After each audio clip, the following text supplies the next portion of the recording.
You're in a conversation about faith, and someone says, "You can believe whatever you want, but I'm not religious." What would you say? When people say they aren't religious, some mean that they don't believe in God. For others, it means that they aren't part of an organized religious community. But does this mean that they aren't religious? Not necessarily. And here are 3 reasons why.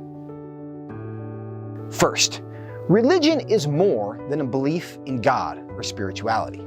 In fact, everyone lives for something.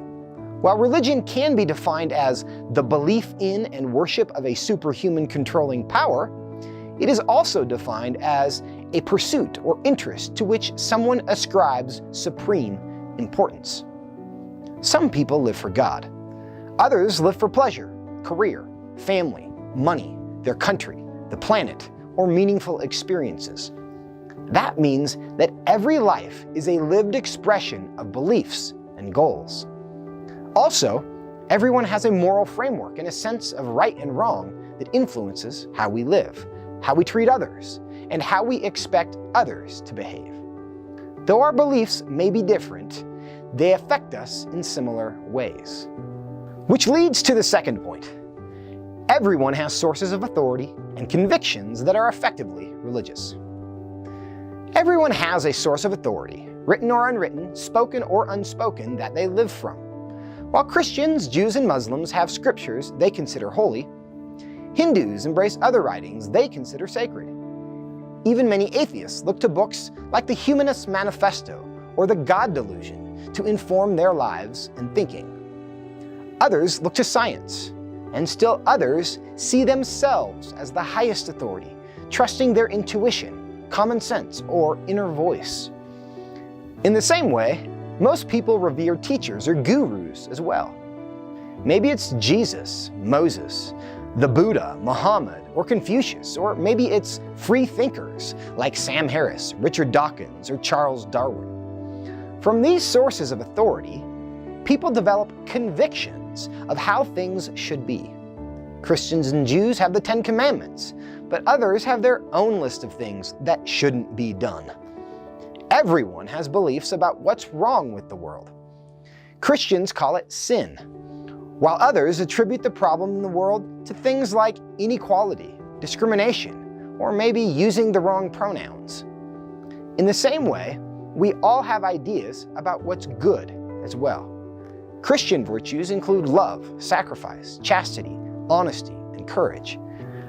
For others, the primary virtue is tolerance, celebrating whatever makes someone happy. And finally, everyone looks for salvation.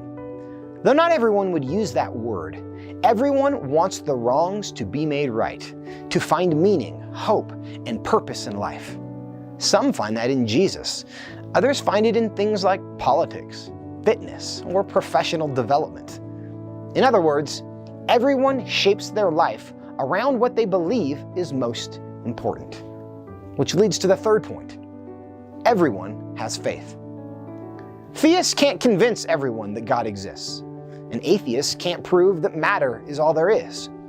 We all embrace what we think are the best explanations for the big questions we all face. Why are we here? Why is anything here? What is right and wrong? What's wrong with the world and what will fix it? Whatever our answers, we all have some degree of faith that what we believe is true and what others believe isn't. Now, that doesn't mean that all answers are equally valid. Either God exists or he doesn't. Either there is meaning and purpose in the universe or there isn't.